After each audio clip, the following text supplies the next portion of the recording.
Good morning dear students. इस class के तहत क्लास 11th के विद्यार्थी इंग्लिश रीडर में आप लोग जो स्नैपशॉट दिया गया है, क्या स्नैपशॉट्स मतलब जिसे हम सप्लीमेंट्री रीडर कहते हैं, उसके फर्स्ट लेसन का इंट्रोडक्शन यहाँ पर स्टार्ट करेंगे। ठीक है, पहला लेसन क्या है, इसमें कुल मिला के आप लोगों को अप्रॉक्सीमेट 8 चैप्टर पढ़ने हैं। ठीक, और इन 8 चैप्टर में आप लोगों को जैसे पहला है the summer of the beautiful white horse, उसके बाद है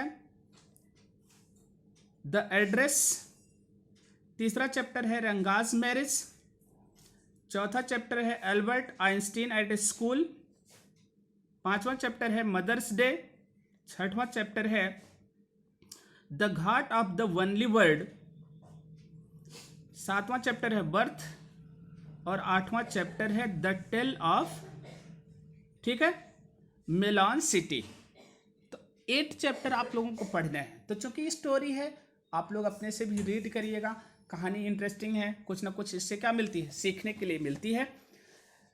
बात रही इसकी कि हम पढ़ते हैं ज्ञान के साथ एग्जामिनेशन पॉइंट ऑफ व्यू से, जिससे कि हमको अच्छे मार्क्स भी मिल सके।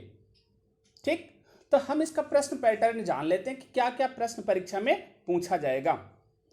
तो देखिए 15 नंबर का प्रश्न इस शॉर्ट स्टोरी टॉपिक से आप लोगों को आएगा।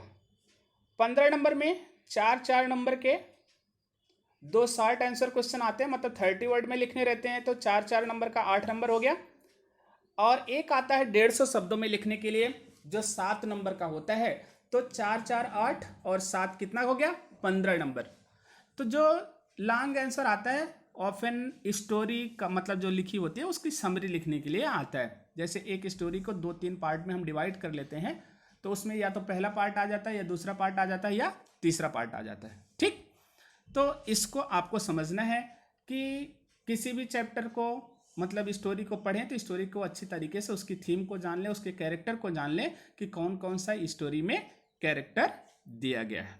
ठीक, तो देखिए अब हम सबसे पहले टाइटल पर जिक्र करते हैं। द समर मतलब दैट समर मतलब वह गर्मी, of the beautiful white horse किसकी, ओ सुंदर सफेद घोड़े वाली।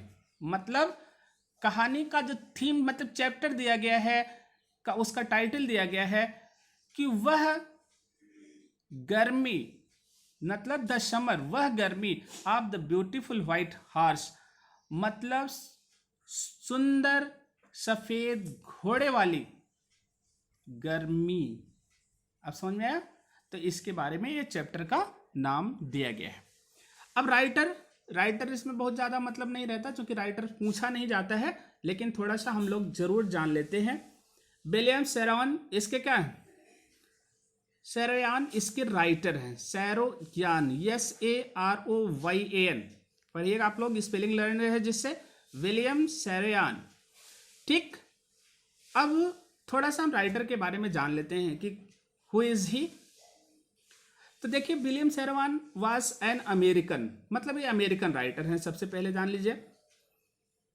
और अमेरिकन हैं तो इन्होंने लिखा क्या, चूंकि राइटर हैं, ये नॉवेलिस्ट थे, उपन्यासकार, प्लेराइट मतलब प्ले राइटर मतलब ये ड्रामा लिखते थे, and a short story writer और लघु कथाएं लिखते थे। जैसे शॉर्ट स्टोरी है आपका। बॉर्न ऑन 31 अगस्त 1908 31 अगस्त 1908 को पैदा हुए, एंड डाइड ऑन 18 मई 1981 और 1981 में 18 मई को ये दुनिया छोड़ दिया। चलिए, the novel the Human Comedy won the film adaptation award, and in 1940 the Pulitzer prize for, ठीक है, ड्रेन। देखिए इनका एक जो नॉवेल था द ह्यूमन कॉमेडी, उसे फिल्म ने मतलब फिल्म एडाप्टेशन अवार्ड दिया गया था। ठीक, मतलब उस पर आधारित फिल्म बनी थी कह सकते हैं, और उन्हें पुलित्जर प्राइज 1904 में मिला, साहित्य का मतलब नोबेल पुरस्कार, साहित्य का मतलब कह सकते हैं कि अमेरिकन बेहतर पुरस्कार है पुलित्जर प्राइज, जो इन्हें किसके लिए मिला, ड्रेन के लिए। His most of the stories are set in his novel फ्रांसो, मतलब नेटिव फ्रांसो, जो अधिकांश तो वहां का प्लेस था फ्रांसो, वहां के बारे में कहानी लिखी गई है। He published essay and memories too, उन्होंने एसे भी लिखा और मेमोरीज भी लिखा। He was renowned as a painter too, वो पेंटर के रूप में भी प्रसिद्ध थे। He married actress Carla Marcus, मतलब इन्होंने जो शादी की कार्ला मार्क्स से की, जो एक क्या थी, एक्ट्रेस थी। ठीक, तो ये आथर के बारे में हो गया। तो बस इतना जान लीजिए को नॉवलिस्ट थे, प्ले राइटर थे और अमेरिकन क्या थे, अमेरिकन लेखक हैं। ओके, अब देखिए थोड़ा सा हम लोग टेस्ट पढ़ने से पहले, जैसे one day back there is the good old days when I was 9 and the world was full of every imaginable kind of magnificence. तो अब यहाँ पर मान लीजिए हमने कह दिया, आपको दिया गया, हम टेस्ट पढ़ने से पहले थोड़ा सा स्टोरी के बारे में जान लेते हैं। जैसे देखिए जो बच्चा होता है ना, बहुत इमेजिनफुल होता है, फैंसीफुल होता है, बहुत सारी इच्छाओं को मतलब क्या रखता है, अपने माइंड में रखता है, जिसे वो फुलफिल करना चाहता है, भले ही उसके घर के लोग उसे फुलफिल करने में क्या ना हो, सक्षम ना हो, उसे पूरा ना कर सके हो। घर के लोग बहुत आइडियलिज्म हो, बहुत आदर्शवादी हो, उनकी अपनी पराकाष्ठा रही हो, ठीक है, उनके अपने मतलब क्या कैरेक्टरिस्टिक रहे हों, और उनको मतलब परिवार वाले तोड़ना ना चाहते हों। लेकिन कभी कभी बच्चे ऐसे होते हैं जो अपनी इच्छाओं की पूर्ति करने के लिए घर की मर्यादाओं को भी क्या करने की, तोड़ने की ख्वाहिश रखते हैं। ठीक, जैसे कहा झूठ ना बोलना, चोरी ना करना, किसी से उधारी ना लेना। ठीक, तो ये सारी क्या है, मर्यादाएं हैं। लेकिन अपनी इच्छाओं की पूर्ति करने के लिए कभी कभी जो बच्चे होते हैं वो उन मर्यादाओं को क्या करना चाहते हैं, तोड़ना चाहते हैं।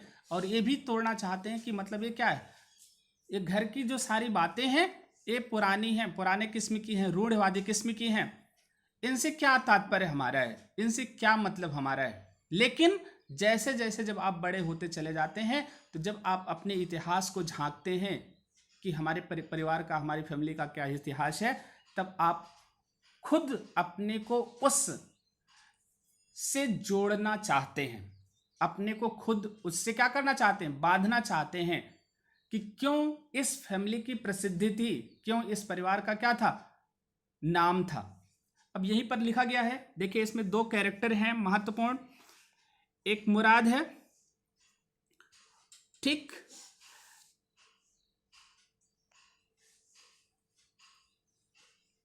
दोनों भाई हैं। और इसमें अभी बता रहे हैं आप लोगों को, the story is all about two boys who loves to ride horse but due to poverty they do not have. मतलब दो भाई हैं, दोनों भाई घुड़सवारी करना चाहते हैं, सीखना चाहते हैं, घोड़े पर बैठना चाहते हैं, बट दे हैव नॉट, मतलब वो इतने गरीब परिवार के थे कि उनके पास क्षमता नहीं थी कि घुड़सवारी कर सकते थे। So one of them Murad stole a horse, उनमें से एक बॉय जिसका नाम क्या था, मुराद, उसने घोड़े को चोरी किया। And both enjoyed horse riding, और दोनों ने आनंद लिया क्या करने का, घुड़सवारी करने का। Though they belong to a renowned family, अब बात करते हैं ना, दोनों प्रसिद्ध परिवार से संबंध रखते थे, और वो प्रसिद्ध परिवार क्या था, ठीक है, जॉर्जेलियन, मतलब जो घराना था। People of this tribal were famous for their honesty, मतलब जिस परिवार से वो बिलोंग करते थे, वो जो पूरा ट्राइब्स था, ठीक है, वो पूरी तरह से ईमानदारी के लिए प्रसिद्ध था। सिंस अ लॉन्ग टाइम, बहुत समय से। But the horse stealing they did not realise it as stealing, लेकिन वो जो दोनों बच्चे थे ना, मतलब उसमें जिसने घोड़े को चुराया, उन लोगों ने घोड़े को चोरी करना चोरी नहीं समझा, बल्कि ये कहा कि अगर भूख लगी है रोटी छीन के खा लीजिए, तो वो क्या है, मिसबिहेव नहीं है, वो तो भूख लगी थी ऐसा कर लिया, मतलब उनकी इच्छा थी घुड़सवारी करना और वो घोड़े को लेके आए और घुड़सवारी किए। इट इज नॉट स्टीलिंग, ये चोरी नहीं है। अब लिखा इन दियर फैमिली, उनके परिवार में there was the series of crazy people in every generation as before Mourad. Mourad के पहले भी उनके परिवार में बहुत से लोग ऐसे थे जो क्रेजी थे, क्रेजी क्यूरियस कह सकते हैं, उत्सुक मतलब सम्मानित, इनको एसेंट्रिक भी कहते हैं, सनकी, कि मुराद से पहले भी उसके परिवार में बहुत सारे लोग ऐसे थे। ओके, तो इसके बाद फिर क्या है आगे यहां पर देखिए लिखा गया,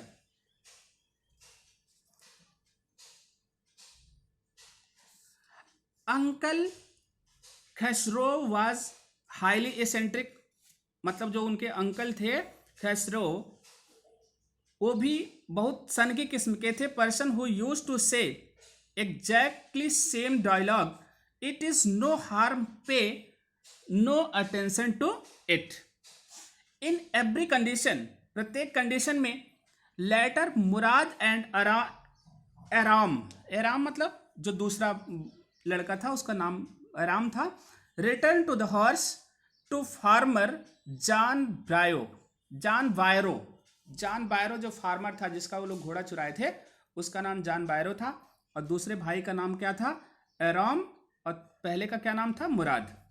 ठीक, और एक अंकल का जिक्र आया, who identified his horse by seeing his teeth, जो कि लास्ट में जाकर के घोड़े को पहचान जाते हैं कि घोड़ा उन्हीं के चोरी का है, जब मतलब उसके दांत को, उसके टीथ को देख करके, क्योंकि वो बच्चे इतने ईमानदार परिवार घर के रहते हैं कि किसी को विश्वास नहीं होता कि ये लोग क्या किए होंगे, घोड़े को चोरी किए होंगे।